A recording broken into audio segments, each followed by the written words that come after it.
Once upon a time, in the happy kingdom of Kapilavastu, King Suddhodana and Queen Mahamaya found out that they were going to have a baby. So the queen decided to go to her father's house. On the way, they came to Lumbini Gardens, where she gave birth to a beautiful baby boy whom they called Siddhartha.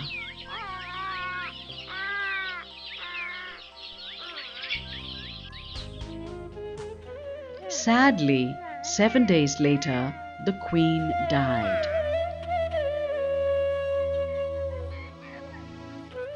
A wise man named Kaladevala told the king that when Siddhartha grew up, he would see things that would make him unhappy and cause him to leave for the forest.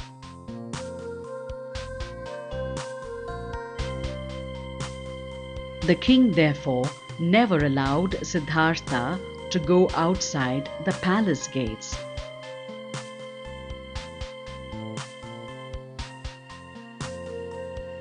Siddhartha was a bright and happy child who was very caring and gentle.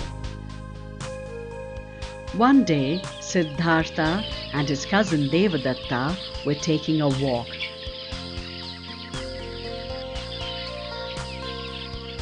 Devadatta suddenly spotted a swan and shot it down.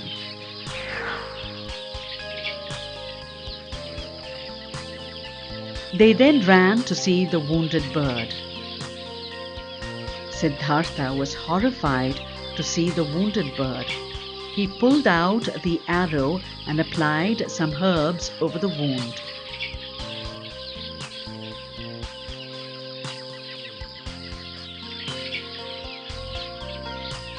Devadatta insisted on keeping the bird for himself. So they went to the wise man of the court, who declared that the swan belonged to the person who saved it and not to the person who tried to take its life away.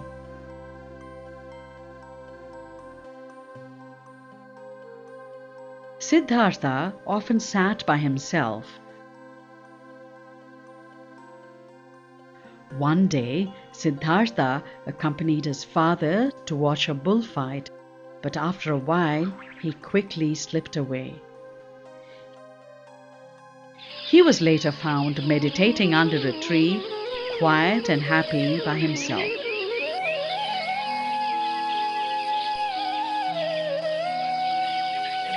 The prince grew up and became a young man. King Suddhodana got him married to the beautiful princess Yashodhara.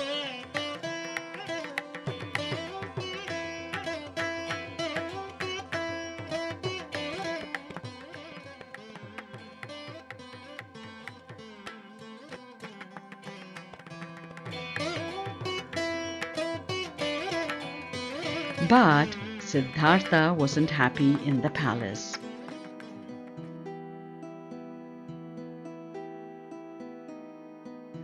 One day he told his servant Channa, "Let's go for a ride outside the palace." On the way, the prince saw a man bent with age. The prince had never seen an old man before. "What is that?" he asked Channa. "That is an old man," said Channa. "We will all grow old one day, Prince." The prince was very upset and went back to his palace.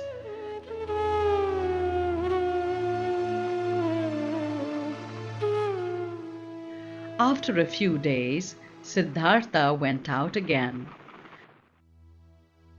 This time he saw a very sick man who was crying out in pain.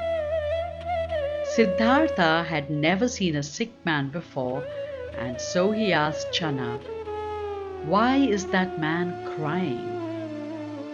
"He is sick and is crying in pain," replied Channa.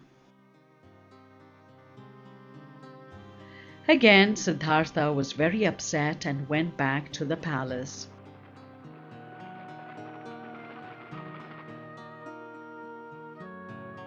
The next time Siddhartha went out, he saw a group of people carrying a dead body.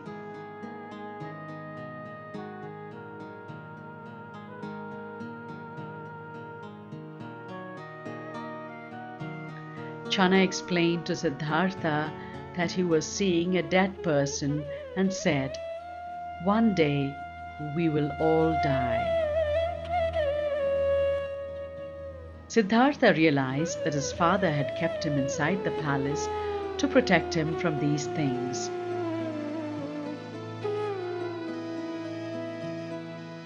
He asked himself, "Must we all become old, fall sick, and die?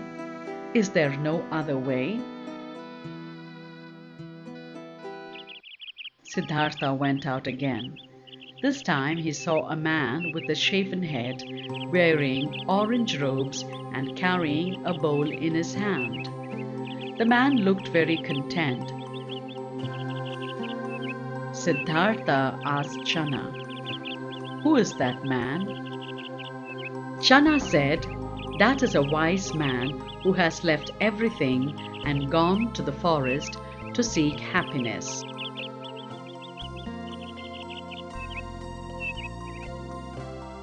Siddhartha thought over all the things he had seen.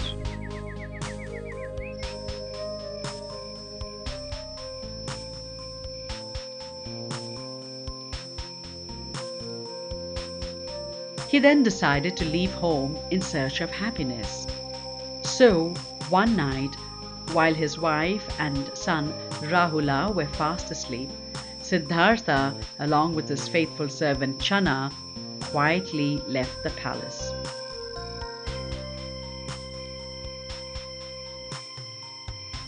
They traveled together till they crossed the river Anoma. There, Siddhartha took off his royal robes. He gave his clothes and his horse to Channa to take back to the palace. He then put on an orange robe, cut off his long hair, and set out with a bowl in hand. Siddhartha went from teacher to teacher, asking, "Do you know the way to happiness?" But nobody could tell him. Finally, he sat under a Bodhi tree and tried to find the answer himself.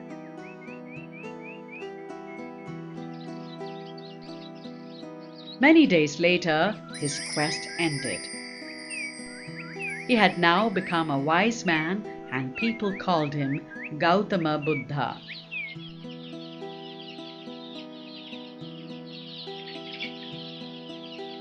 Buddha loved all animals and treated them with compassion.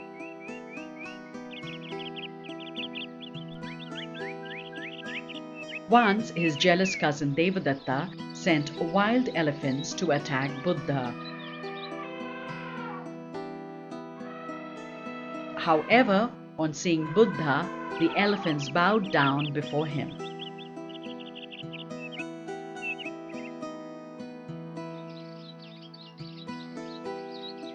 Gautama Buddha had many disciples.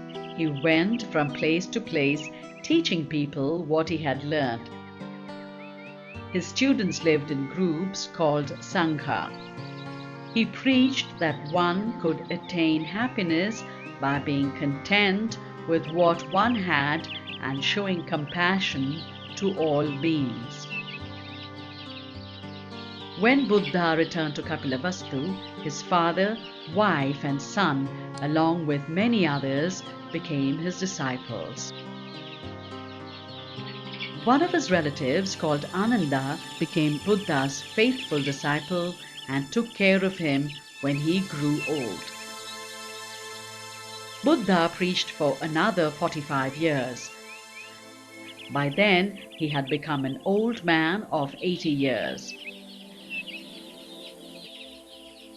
Finally, at a place called Kusinara, he lay down below the sala trees and breathed his last.